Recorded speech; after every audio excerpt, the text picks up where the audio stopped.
saya akan cerita ini ada kitab Ithaf Sarah Ihya. Di kitab Ihya karena ini ada acara Dzikra Maulidir Rasul. Saya tidak tahu harus menerjemah apa karena saya juga setuju Mas Khalil yang bilang ini perayaan. Tapi kadang bahasa Arabnya kadung zikro. Zikro itu mau tidak mau diterjemah peringatan. Tapi karena peringatan yang indah ya disebut peringatan yang perayaan. Atau perayaan yang untuk mengingat. Saya sedikit cerita tentang akhlak Rasulullah SAW di kitab saya halaman 210 juz 8. Betapa Rasulullah ini luar biasa. Jadi kalau kita dalam keseharian kayak umumnya orang, itu juga sudah termasuk niru akhlak Rasulullah SAW. Suatu saat Nabi itu sama teman-temannya, sama sahabat menyembelih atau memotong kambing. Faqala rajulun alayya dzabhuha, saya yang bertugas memotongnya. Wa qala akharu alayya salkhuha, saya yang cara Jawa bedeti, saya yang mengolahnya. Terus faqala akhar alayya tabkhuha, saya yang bagian masak. Faqala Rasulullah sallallahu alaihi wasallam alayya jam'ul hatab, saya yang bagian mengumpulkan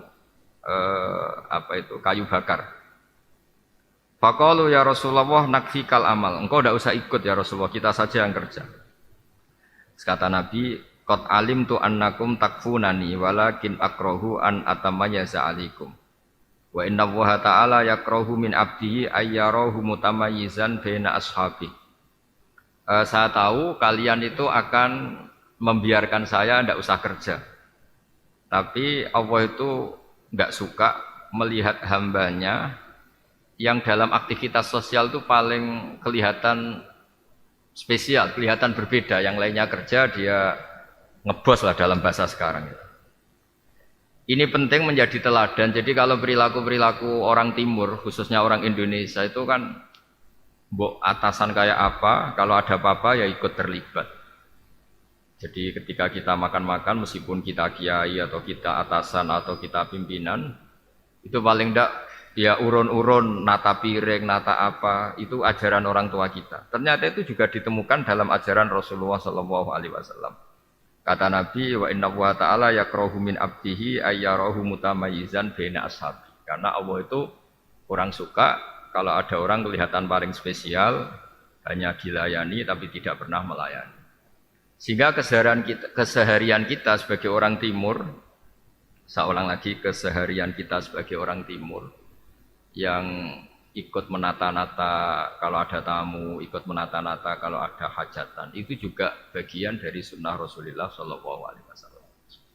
Termasuk Said Muhammad bin Alawi Al-Maliki dalam bukunya Manhajus Salaf fi Fahmin Nusus, beliau mengatakan ketika Rasulullah mikot itu ngambil setar ikhram dari Madinah di Bir Ali, itu artinya beliau ngambil mikotu baladi, ngambil dari setar negaranya atau kampung halamannya.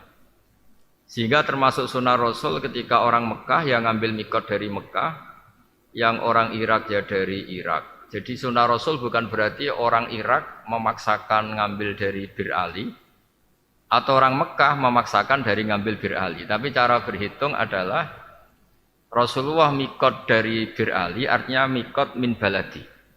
Sehingga semuanya ngikuti sunnah Rasul ketika mikot min baladi.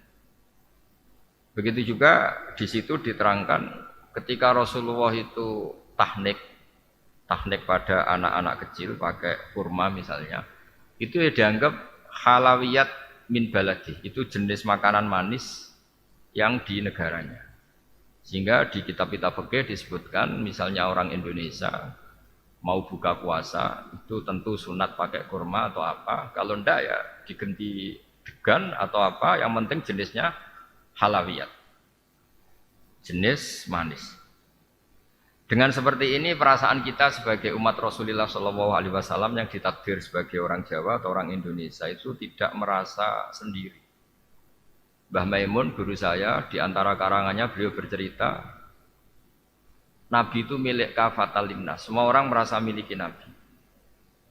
Beliau punya darah Mesir karena leluhur beliau diantaranya adalah Hajar. Hajar itu perempuan cantik yang berdarah Mesir, yang dulu dihadiahkan ke Sarah. Sarah kemudian dinikah Nabi Ibrahim, punya anak Ismail. Beliau berdarah Mesir.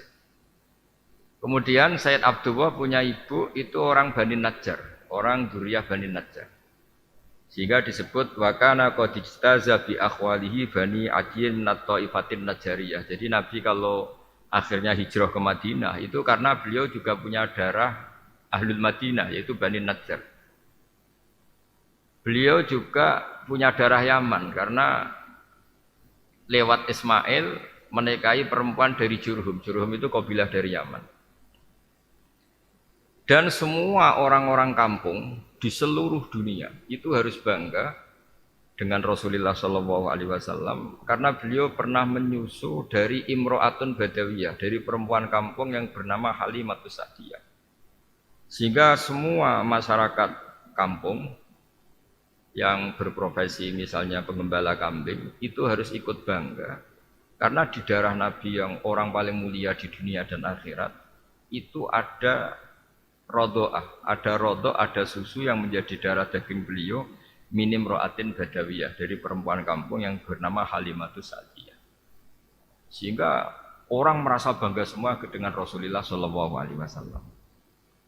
Sebab itu terakhir sambil menunggu Habib Ali, saya baca sedikit tentang ketika beliau masih ikut keluarga Halimatus Sa'diyah. Ya, saya ulang lagi, ketika beliau masih ikut keluarga Halimatus Sa'diyah, zaman masih kecil beliau sudah didesain orang yang berakhlak al-karimah. Jadi ngendikane banyak ulama, ketika Anda bercerita Nabi itu Ra'il Ghanam, itu harus kamu katakan sebagai sifatu madkhin.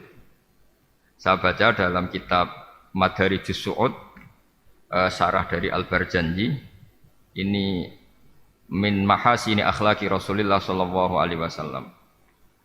Wa kana sallallahu alaihi wasallam yakhruju ma'al himanil hayyi fa idza ra'ahum yal'abun tanaha anhum. Terus ketika beliau main-main wa qala laha ya ummah ma balu ikhwati lam arahum fil hayyi naharon. Ibuku, Nabi itu memanggil Halimah itu ibuku, saking bagus akhlaknya.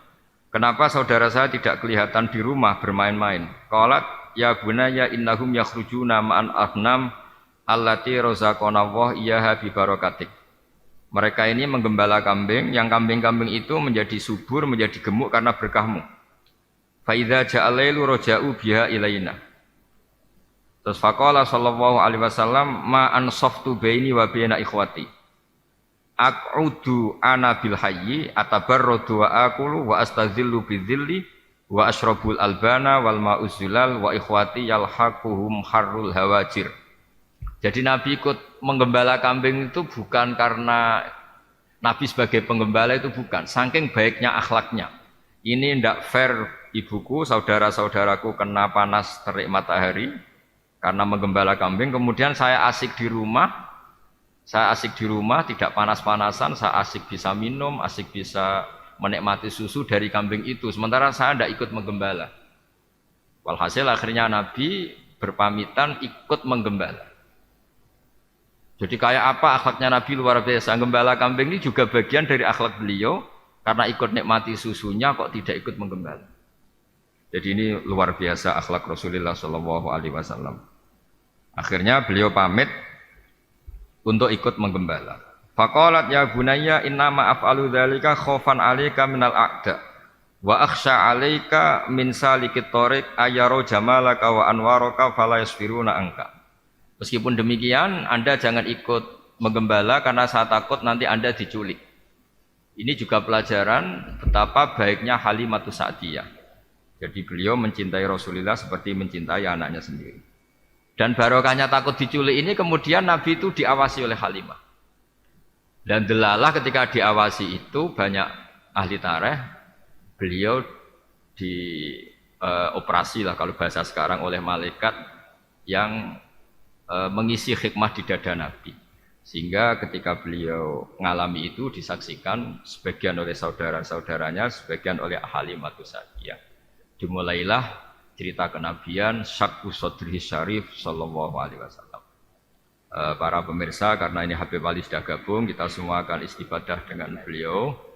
Jadi saya harapkan semua ilmu tadi dari Habib Ali, dari semuanya, dari Mas Khalil, kemudian nanti dari Habib Nabil, semoga semuanya berkah. Tapi saya berharap seperti yang dikatakan Habib Ali tadi, kita maulid tidak sekedar baca sholawat, tapi ada satu dua, syukur-syukur banyak akhlak Rasulullah SAW yang kita tiru, termasuk wa ahsin man asa ilaika, sil mangkotoaka wa ahsin man asa ilaika. Semoga bermanfaat. Assalamualaikum warahmatullahi wabarakatuh.